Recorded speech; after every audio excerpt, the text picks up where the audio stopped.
Hello, I'm Luo. Do you like to make friends? What do friends mean to you? For Meng Changjun wrote Meng Chang. This was the secret to his ability to turn danger into safety and live a long life. 狡兔三窟，狡狡猾 curiosity，兔 rabbit，三 three，窟 cave or burrow。During the 春秋战国时代, making friends was a popular practice, especially if you were a nobleman, an official holder, or a powerful landlord. You would host people with special skills in your home lantern, providing them with food and lodging. In return, they would offer assistance when you needed. These individuals were known as 门客 or 食客. Lord Meng Chang, the prime minister of Qi, was renowned for his ability to make friends. He always had 1,000 people staying at his home. He believed that in a chaotic world, cultivating these relationships would ensure he received help when he needed. Among Lord Meng Chang's many 食客 was a man named Feng Xuan. He dressed shabbily and appeared to be worthless. The chamberlains assigned him a small room and served him coarse food. One day, Feng Xuan began singing to his sword, my sword, let us go home. There's no fish or meat in our meal." A chamberlain reported this to Lord Meng Chang, who found it amusing. He ordered Feng Xuan to be moved to a better room and given finer food. This time, Feng Xuan sang a different tune. my soul, let us go home. We don't have a carriage." Everyone thought Feng Xuan was being excessive, but Lord Meng Chang still commanded the chamberlain to provide him with a carriage. Again, Feng Xuan sang another song. my soul, let us go home. I have no money to support my family." All the other 食客 considered Feng Xuan greedy. To their surprise, Lord Meng Chang ordered the chamberlain to give him money for his family's upkeep. Powerful figures like Lord Meng Chang were often viewed with suspicion by the king. One day, the king issued an order demanding Lord Meng Chang undertake numerous tasks without compensation. Lord Meng Chang needs more money to fulfill the king's demands. He needs someone to collect debts for him in She City, which is his territory. No one volunteered except Feng Xuan, who offered his service. Feng Xuan asked Lord Meng Chang, "Do you need me to buy anything for you?" Lord Meng Chang pondered for a moment and replied, "Buy whatever you think I need." Feng Xuan traveled to She City. He gathered the poor people who couldn't repay their debts and announced, "Lord Meng Chang says the poor need more help. You don't need to repay your debts. Everyone, let's thank Lord Meng Chang." Then he returned. Lord Meng Chang asked Feng Xuan what he had brought.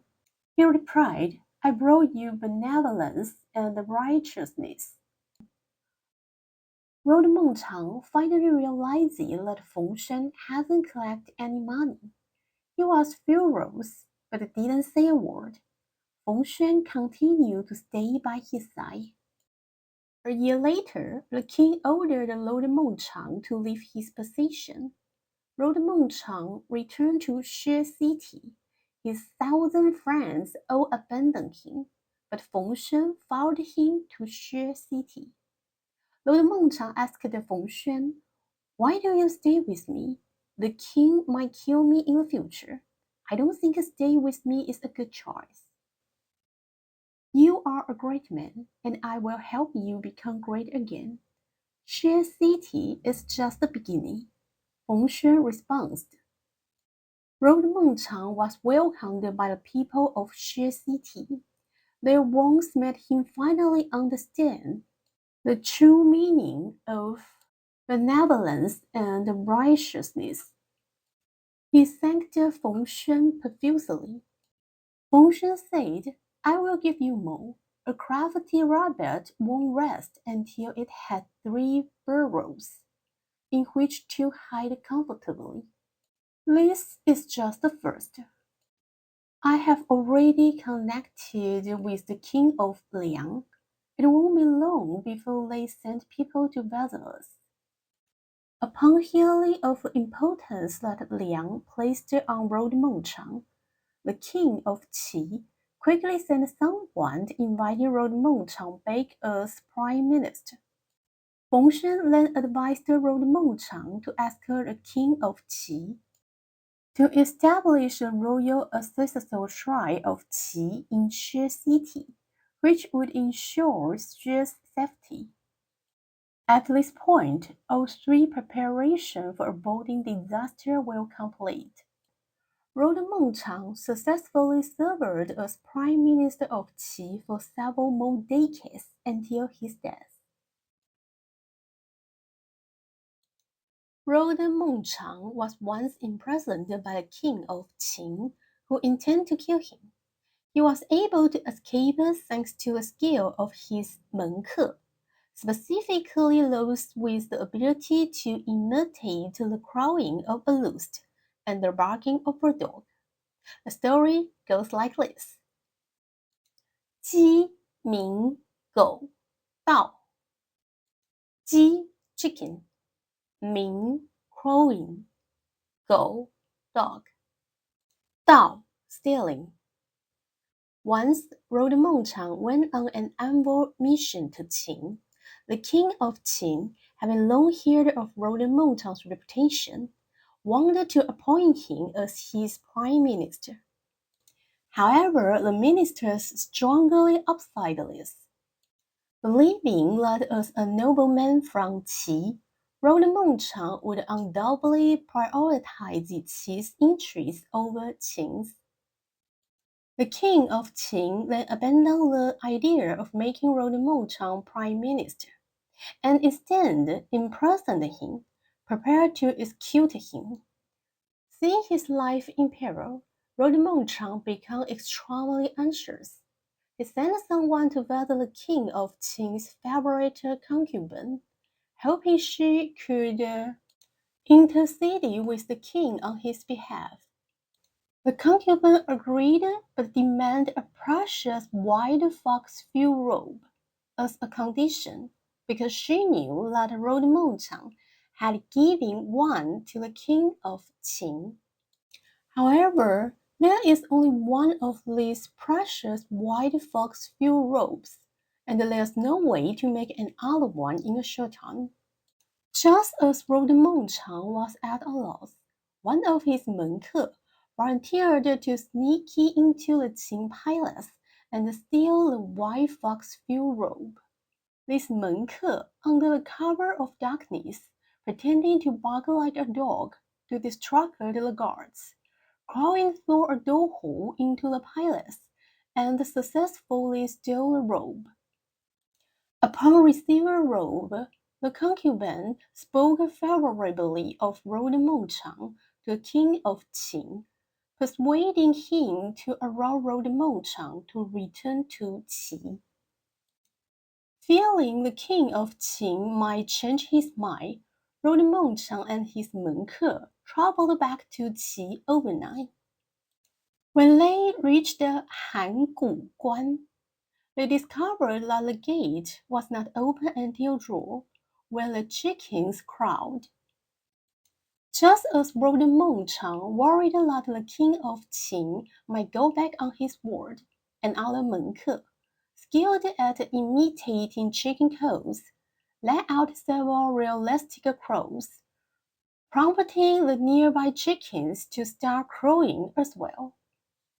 The guards at the pass, hearing the chicken calls, thought it was daylight and opened the gate. a ruin rolled Mengchang and his group to live. By a time, the king of Qin regretted his decision and sent pursuers. Lord Mengchang and his group had long since left Qin and could no longer be cowed. Later, the story was condensed into an idiom, 鸡鸣狗盗, which is used to describe someone with a humble or petty skill, or to refer to such skills themselves. It can also be used to describe despicable or worldly people or matters. 在搜捕的过程中，警方发现狡兔三窟，这些诈欺犯就有多个藏匿地点。During our search, the police discovered that these fraudsters, like crawfish robbers, had not just one but multiple hiding places. 就算是鸡鸣狗盗之计，也有派上用场的一天。Every skill, no matter how minor, can be useful when the time is right. Now let's have a quick review. 狡兔三窟. A crafty robot won't rest until it has 3 barrels in which to hide comfortably.